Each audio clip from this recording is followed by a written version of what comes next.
Момичетата са по-склонни да извършват престъпления от момчетата. Това сочат данни на Комисията за борба с противообществените прояви на малолетни и непълнолетни в Бургас. Ученичките най-често крадат дрехи и бижута от големите търговски центрове. Подрастващите налагали дори модни тенденции в кражбите. Имаме кражби от мола и от големи хипермаркети и за такива кражби няма регистрирано нито едно момче. Всъщност това са кражби, които се извършват от момичета. Краде се основно козметика и дрехи. Момичетата са инициатори на нападения и агресия на техни връстници, разказват експертите. А целта?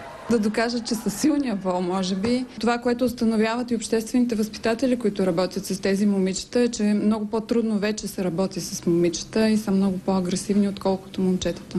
Самите ученици обаче не могат да определят кой от двата пола е по-агресивен в отношенията с връстниците си. Всички. И момичета, и момчета. Как си го обясняваш? Пушат в тоалетници, ходят голи.